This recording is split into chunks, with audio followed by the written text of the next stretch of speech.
What up? This video, I'm going to talk about something that I speak on a lot, pretty much in a lot of my engagements, speaking engagements, that is, as well as just random stuff that I'm involved in, maybe some videos that I'll do.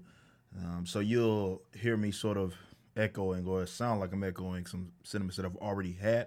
That's because I am, but I wanted to have it for a video, and I think now is certainly an important time to sort of break it down fundamentally for common folk to understand when it comes to the topic at hand, and that is analyzing black voting habits.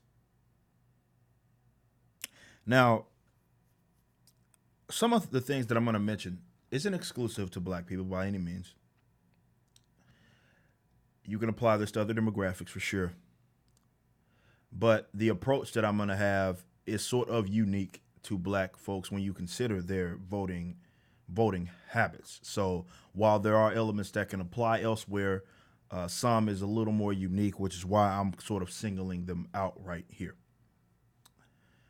Every major election cycle since forever, but certainly in recent years, recent elections, black folks go out there, not only just common folk, black celebrities, artists, popular folk, rich black people, go out there and support straight ticket Democrat. The only demographic, racial demographic, that is, that votes 90+% for one party. Nobody else does that. Not Hispanics or Latinos, not white folk, not Asian. Nobody else does that. And what ends up happening, and it's like it's happened for years, for decades, that the predominantly black cities get ran into the ground, and they have been ran by Democrats for the large part of, again, several decades.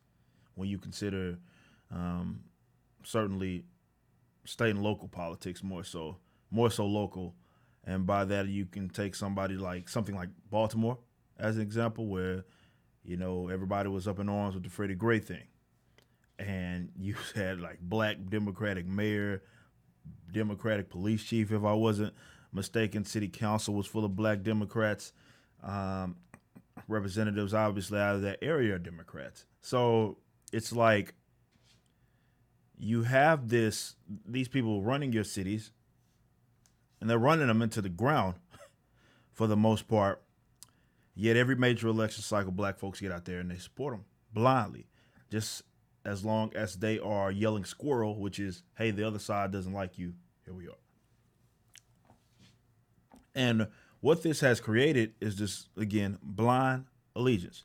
And through this blind allegiance, and that by they I mean, let's say, Democratic politicians, have recognized that they do not have to earn your vote, right? They expect it. And ironically enough, if they did not have the black vote, certainly considering how close definitely these recent elections have been, they would not, definitely like in a presidential election, they would not win now election. They just wouldn't do it. They couldn't do it. But with that blind allegiance, they understand that they don't have to really work for you.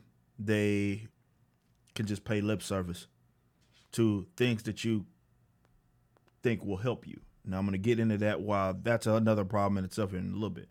But you notice what they do is they then do a lot more for other demographics, LGBT being one, for example. And right now they've shifted their focus to immigration and immigrants. So that's who they are supporting.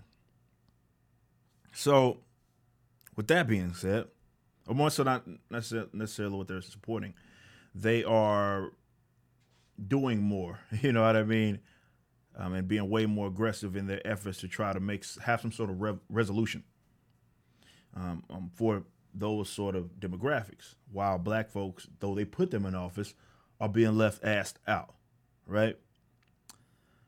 So this is why I'm always encouraging people, and this is the part that isn't necessarily exclusive to black people, to reanalyze their voting habits, but not just that, their expectations.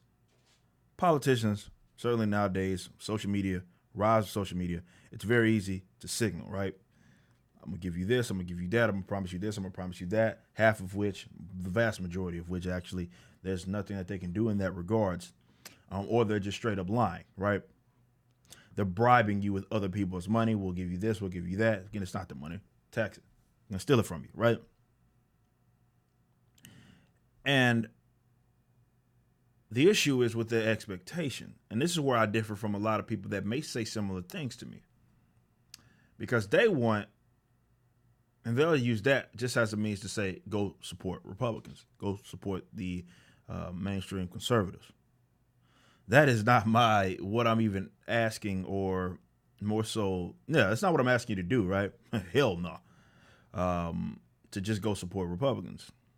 In fact, I tell you that you're not helping yourself that much in that regards if you think that if you go to support them, but have that same expectation that you had previously. And that all ultimately boils down to you think that politicians can move the world for you, or more so, your world cannot move unless politicians move it for you. Now, this is something, like I've said numerous times in this video so far, that is not exclusive to black people. But what happens is we have a culture of motherfuckers doing self-detonating things, a culture of people doing, it's dysfunctional. Let's call it what it is. It's not conducive to really working towards a more freer society. These politicians, these community leaders, they get out there and say, oh, we're just going to we're going to resolve this police effort, or whatever, the police brutality. We're going to resolve this by giving them a new set of rules, though we've already acknowledged that they don't follow the rules that they already have. So, again, it all boils down to your expectations, that the politicians, that the government has to move the world for you.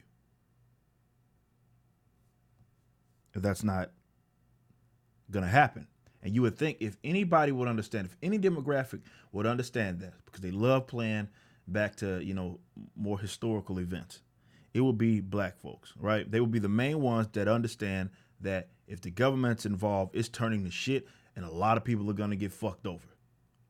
If it's one demographic that you would think would understand that, certainly as much as they like to, go back, hell, they're talking about reparations now, much as they like to go back to slave time, you think that understanding that the same institution that endorsed and sanctioned slavery,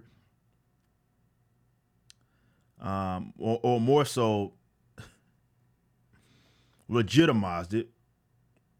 It's just, again, slavery. First off, the slave boats in Virginia. You got all these slave codes, and you got black codes, and you got Jim Crow laws, and all this Supreme Court cases, the Plessy v. Ferguson, the Dred Scott v. Sanfords. If it's one institution that you shouldn't trust to move your world for you, it should be the government, right?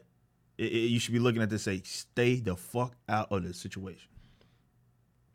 So the ultimate solution, when we talk about some of the problems that plague these communities, a lot of these are cultural. And this is why what a lot of, let's say, definitely prominent black folks don't like to hear that, because what that does is have to turn the mirror on them. They don't want to hear that shit. They don't want to have to look at the, the gangbangers, like I used to be, terrorizing their own communities. They don't want to look at that, right?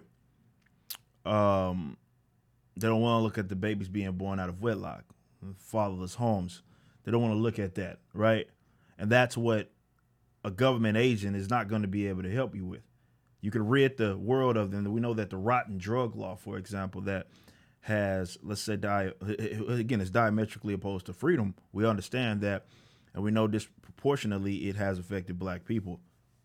But in the same respects, you can get rid of that, and that's not going to solve each and every issue. You think every single kid, for example, that's born, or whether parents are separated, or whether, and I'm not saying you're doomed for failure if you're separated. That's not what I'm saying. If your parents are separated, that's not what I'm saying at all. I'm just saying you got these babies born out of wedlock, father's not around, and so forth. You think all of that is just because of the drug war? Are you really willing to go out on the limb to say that every black person, certainly black male, goes to jail or is in jail in the prison system for drugs really goes to show how lowly these people think of you, including other black people. This is a cultural issue. Now, that's not a negative thing. That's a positive thing, because what it does is say that there are things that you can address to better, more so advance these communities, right? That won't come by way of the politician. There's things that can be addressed right now. Right now. But the problem, to sum all of this up, is that people are looking for that savior, right? That politician to give them something, to move the world for them, and they do not possess the capacity to even do that. But they can make problems worse, as they historically can. But it's so, or as they historically have. But waiting on them to move your world for you is the problem. So I'm not telling black folks to go vote for Republicans or go support Democrats or Republicans for that matter. I'm saying, yes, reanalyze your voting habits, but also in doing that, you have to reanalyze your expectations. And those expectations as new legislation. One thing, if you guys are like, get the government out of the way of this, and that, that's not necessarily the case. It's government, give me this, and that.